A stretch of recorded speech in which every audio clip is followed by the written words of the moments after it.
And I represent prison officers, so I know inside there. Not as a guest of Her Majesty. Because my goal in say, when the right time come, some got charged for corruption and may very well become guest of Her Majesty. I won't be. I won't be in that number.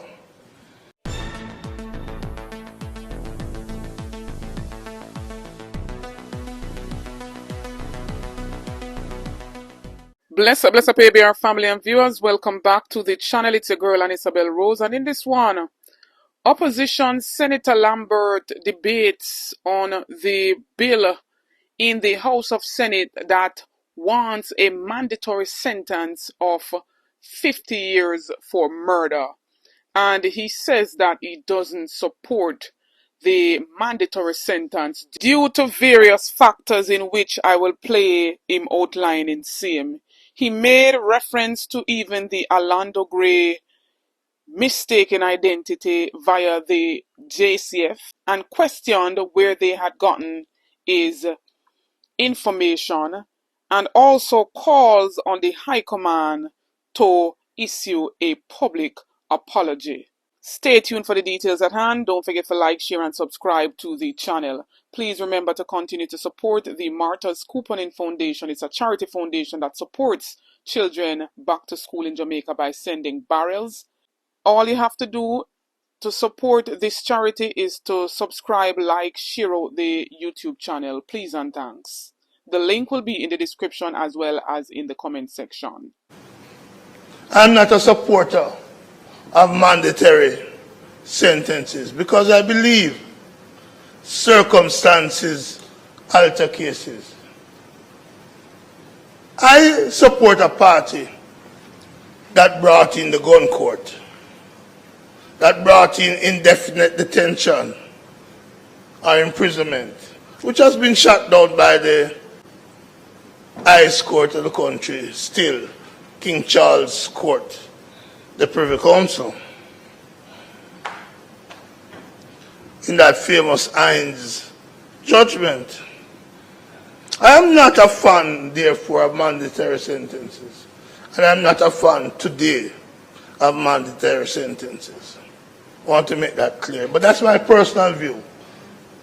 There are others who may be willing to support it, willing to give it a try.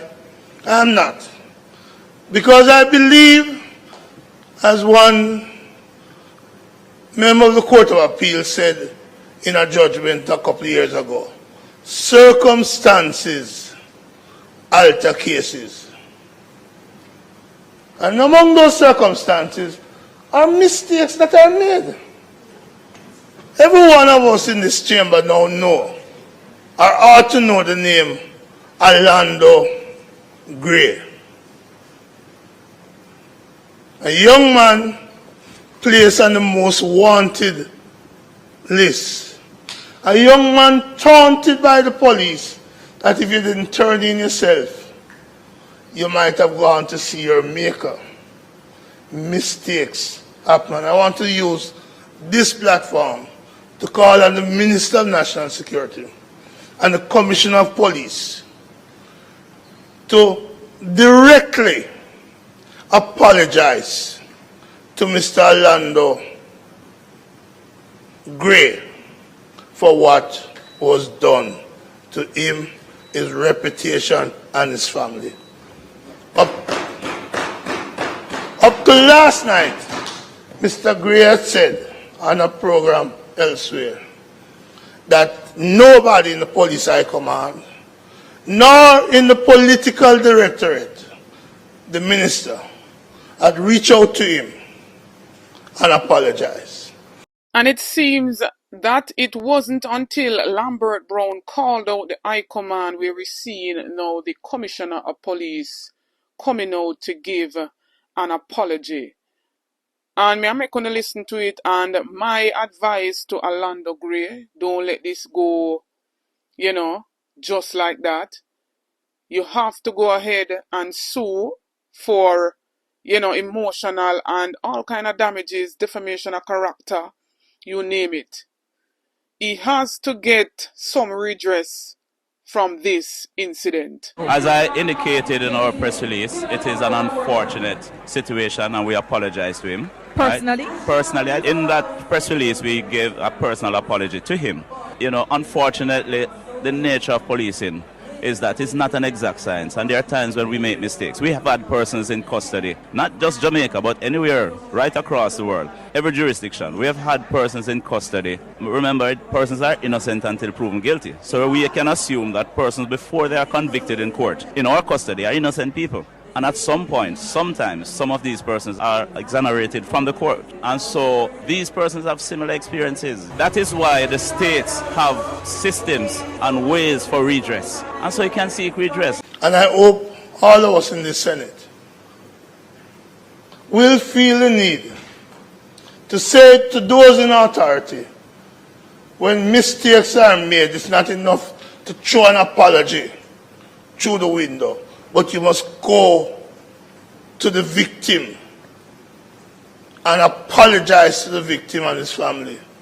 And do so on camera in the same way we plaster his photographs around the place. The minister, you spoke about trust. That photograph of that innocent man, which could have published by the police, which could have led to his death, is why people don't trust NIDS. Is why people don't trust NIDS. Because they're saying, how did the police get that photograph? Because if they had NIDS, that photograph probably would have come from NIDS rather than Peak or elsewhere. So I make it.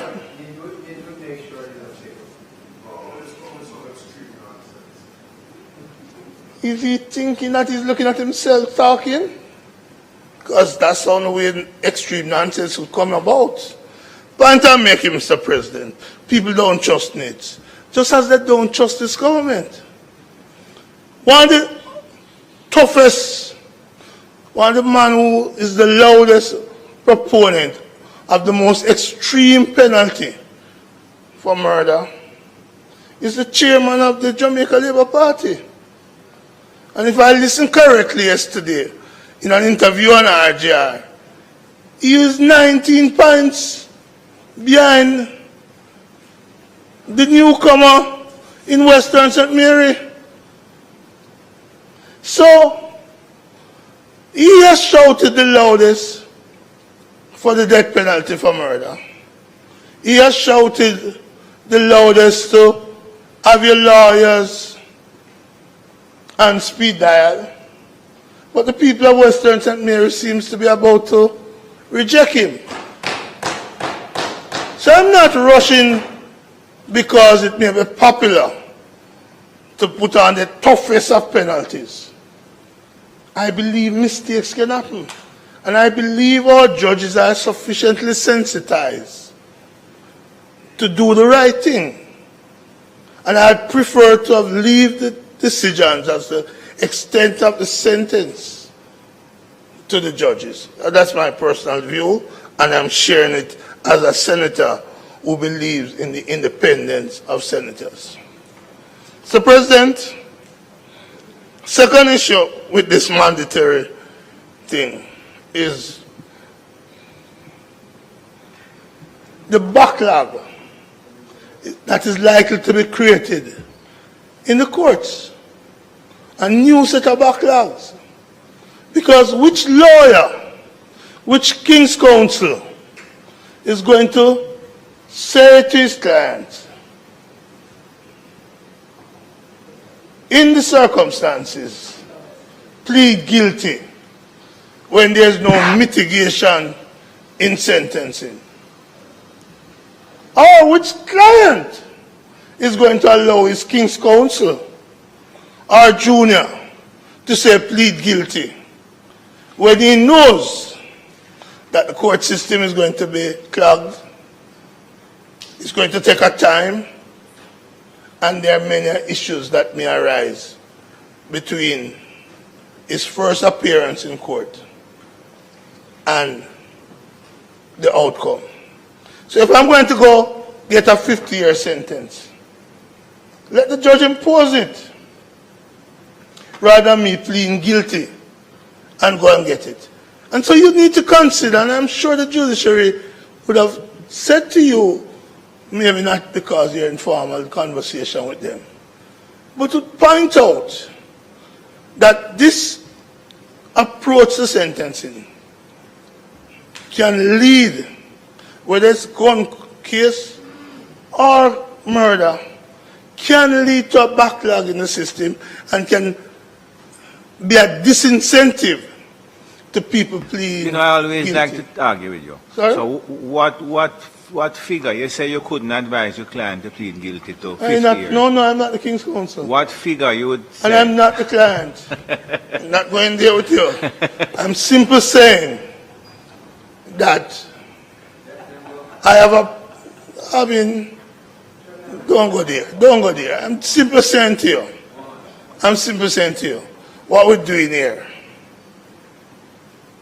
I remember, children of the gentry, and this is going to affect a lot of poor people. But I remember when there's a certain law passed, and some people from the gentry, their children, got caught. The mad rush to change back the law. So circumstances alter cases. You was not around, you may not be aware of those cases, right?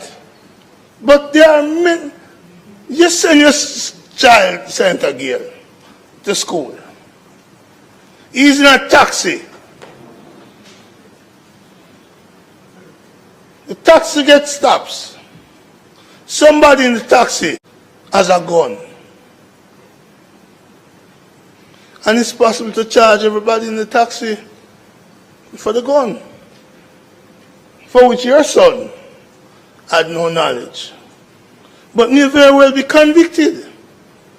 Circumstances ought to alter cases. I wish then a counsel like my friend from JC to put in a plea of mitigation. Right, Senator Finso? Vice Finso? Put in a plea of mitigation. But the judge will say to him, but Senator, wasn't it your signature I saw on the bill? No, Senator Brown. If you have 5 people in a taxi and one have a gun, you wouldn't expect the 4 who don't have nothing to do with the gun to be convicted. There may very well be, because... And I must tell you something, one of the things that has really changed your argument is the is the use now of DNA. Remarkable tool. Except that they're not really using it in most of those cases. Every gun court case. The arena is not off a tree, it's not something street. It's not King's House, right? And when we get to DNA, let's remember the Irwin brothers. So I'm not getting there with them. It is when it comes to their doorstep and their relatives, then they will realize the error of their ways. Suffice it to say, big experience, but has never had to run from a country by night. Never had to run from a country by night. Suffice it to say, Mr. President, that mistakes are made, backlogs are taken. Another reason why I'm against this mandatory sentence is because the reception areas for the prison, Tower Street, General Penitentiary used to call it, Tower Street Adult Correction Center, St. Catherine District Prison. Poor you. St. Catherine District Prison. Those prisons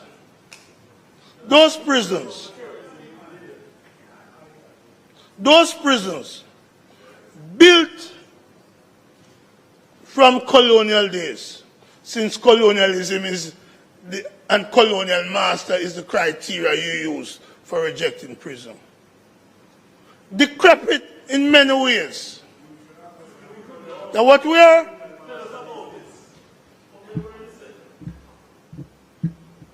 You finish? I'm very comfortable with it. I'm very comfortable. I'm very comfortable. I'm very comfortable. Because the childish behavior you guys will be showing up later on. So I'm comfortable with what you say. Taunt as much as you want. I'm bigger than that. The prison situation is such, and I represent prison officers, so I know inside there. Not as a guest of Her Majesty. Because my goal in say, when the right time comes, someone got charged for corruption and may very well become guest of Her Majesty. I won't be. I won't be in that number. Once you have a mandatory minimum, they have a floor below which you cannot go. And these questions have been raised in Trinidad, the Republic of Trinidad and Tobago. And I think the Court of Appeal there actually found a mandatory minimum to be unconstitutional. The argument is that it does not allow in the sentencing process the circumstances of the particular individual to be taken into account sufficiently. So that was the problem that the Privy Council had with the death penalty. For example, so we have a mandatory death penalty. A homicide can take place in an infinite variety of circumstances. So similar argument may arise. And so what it is saying then, and this is a question not just for judges, but for people generally, members of the public. So you, and many of us don't seem to appreciate how easy it is to become ensnared in the law, with criminal law. So for example, youngsters go out on a Saturday night.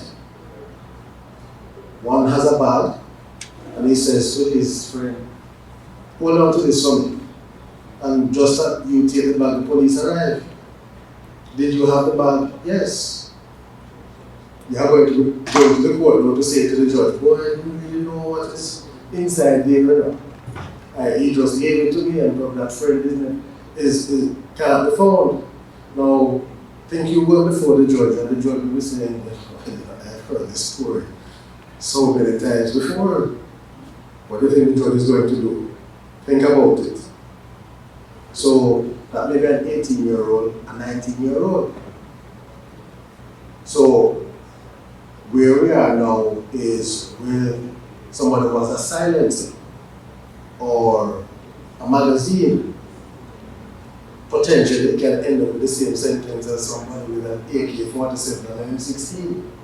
It's a question for the society whether you think that that approach is proportional. We have to apply the law as it is until somebody makes a constitutional challenge, and then you see how it pans out. But those are a question not just for judges. Go ahead, ABR family, and let me know if you support the call for mandatory sentences. Lambert bro was basically saying that they should have leave that up to the judge. The judges are capable of, making their sentencing and shouldn't be left up to any parliamentarians because them tweak the system just to save themselves. But when the right time come, some are got charged for corruption, as the integrity boss Mark Golding stated. So let me hear what I said. Do you support? Yes or no? Drop that in the comment section. Don't forget to like, share, and subscribe to the channel on the road to 30K and beyond. Help me to get there. Please to like up the videos and share them out. Get this video to at least 10,000 likes. Stay tuned for more videos. Stay tuned for more updates. Big up on yourselves. Thanks for the continued support.